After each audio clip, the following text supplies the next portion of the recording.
never slow up, no I don't take shit. I got no love for the fakeness. If you wanna play tough and wanna hate this, I'll always show up. I don't ever slow up, no I don't take shit. I got no love for the fakeness. If you wanna play tough and wanna hate this, I'll always show up and make a statement. I don't ever slow up, no I don't take shit. I got no love for the fakeness. If you wanna play tough and wanna hate this, I'll always show up and make a statement. Everything. Jorge Lorenzo menganalisis sosok Marc Marquez, yang ia klasifikasikan sebagai binatang buas di level olahraga dan menurutnya bisa meraih 2 atau 3 gelar lagi. Kemunculan Marc Marquez di kejuaraan dunia MotoGP merupakan gempa bumi bagi semua orang yang hadir. Antara lain untuk Jorge Lorenzo. Rider asal Spanyol itu baru saja meraih gelar juara dunia pada tahun 2012, yang kemudian menjadi gelar keempatnya.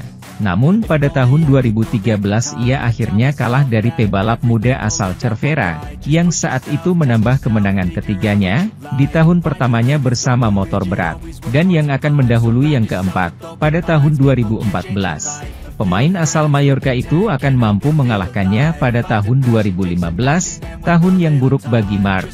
Sebelum Marquez memulai periode yang hebat antara tahun 2016 dan 2019. Sebelum ia mengalami cedera. Era di mana ia dan Lorenzo berbagi tim di Honda, sebelum Lorenzo pensiun dari dunia balap motor. Sejak itu, Jorge berpindah ke roda 4, namun ia tetap dekat dengan berita kejuaraan dunia sebagai komentator untuk DAS dan melalui podcastnya. Akhir pekan lalu, Lorenzo berada di Italia, di Trento, di Festival dello Sport, yang diselenggarakan oleh surat kabar Transalpine bergengsi, La Gazzetta dello Sport. Di sana, juara 5 kali itu menganalisa sosok Marc Marquez dan seperti apa ekspektasi duelnya dengan Pecco Bagnaia di tahun 2025, saat ia menjadi pebalap resmi Ducati. Bagi pembalap berusia 37 tahun itu, duel antara Marc dan sang juara saat ini akan berjalan seimbang, dan melihat pria asal Ilerda itu, ia merasa kini lebih respect terhadap rivalnya, mengingat kembali duel tersebut. Pada tahun 2013, di mana mereka mengalami momen yang sama menegangkannya dengan Grand Prix Spanyol di Jerez, dalam menyalip Marquez yang kontroversial di tikungan terakhir. Saya pikir, untuk alasan yang berbeda, ini akan menjadi tantangan yang dimulai dengan kesetaraan. Jorge memulai dengan mengatakan tentang Bagnaia Marquez. Sementara itu, pembalap Australia Jack Miller akan meninggalkan tim Red Bull KTM dan berlabuh ke Prima Pramac Racing di ajang MotoGP musim 2025. Miller akan bergabung dengan pembalap Portugal Miguel Oliveira di tim dengan tampilan baru, yang akan beralih dari motor Ducati ke Yamaha setelah musim 2024. Sebagai pembalap yang berpengalaman di kelas utama, Miller, sebelumnya, membalap untuk Honda dan Ducati sebelum pindah ke KTM pada 2023. Ia juga pernah membalap untuk Prima Pramac Racing pada 2018 hingga 2020. Saya merasa masih memiliki beberapa urusan yang belum selesai di sini dan saya belum siap untuk mengemas tongkat pemukul dan pulang, kata Miller. Saya sangat berterima kasih kepada Yamaha atas kesempatan ini dan saya sangat menantikan untuk melihat apa yang akan terjadi di masa depan, lanjutnya. Setelah finish di 5 besar klasemen pembalap bersama tim pabrikan Ducati pada 2021 dan 2022, Miller kesulitan bersama KTM di 2 musim terakhir, tanpa kemenangan dan hanya 1 kali naik podium. Tim Prima Pramac Racing, yang menggunakan motor Desmosedici GP24 musim ini, akan menggunakan motor YZR M1 2025 serta dukungan penuh dari pabrikan. Dengan pengalaman 10 tahun di kelas MotoGP bersama 3 pabrikan berbeda, Jack akan menjadi aset berharga bagi Yamaha, ujar Direktur Yamaha Motor Racing, Lin Jarvis. Kecepatan, pengetahuan, etos kerja, dan semangat timnya akan sangat berharga untuk proyek kami karena kami berencana untuk meningkatkan performa M1 pada tahun 2025 dan seterusnya. Yamaha akan mendukungnya dengan segala cara yang mereka bisa, pungkasnya. Marc Marquez percaya bahwa Jorge Martin lebih unggul dalam duelnya dengan Pecco Bagnaia tetapi percaya bahwa akan sulit untuk melakukan semua balapan tanpa kesalahan bagi dua.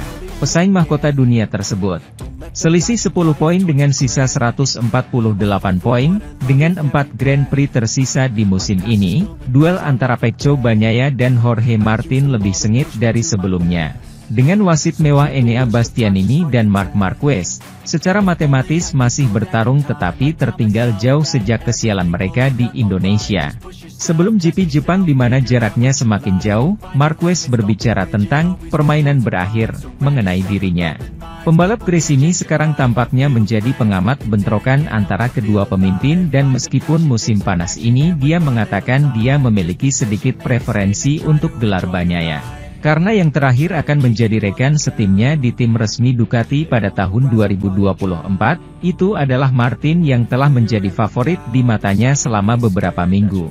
Berkat penampilan yang ditampilkan baru-baru ini, saya masih memiliki pendapat yang sama karena Martin start dari posisi ke-11 di Jepang, kata Marquez.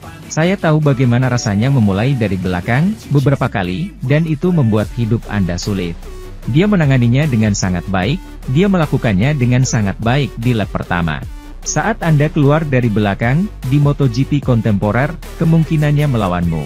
Bagnaia dan Martin berada pada level yang sangat dekat tetapi mereka berdua kehilangan poin besar karena kecelakaan musim ini. Pembalap Italia itu sendiri menggambarkan kejuaraan karena kesalahan, dan Ducati bahkan melihat paradoks dalam kenyataan bahwa ia memenangkan 8 balapan. Setengah dari balapan yang diperebutkan tanpa memimpin kejuaraan. Di Motegi, dua pembalap kuat di MotoGP selangkah lebih maju dari lawan mereka. Dengan penampilan yang sangat mengesankan sehingga Marquez menganggap kesalahan lebih lanjut tidak dapat dihindari di satu sisi atau sisi lain. Saat Anda bermain di kejuaraan, Anda berada di level terbaik Anda. Itulah yang terjadi yang mereka lakukan sekarang.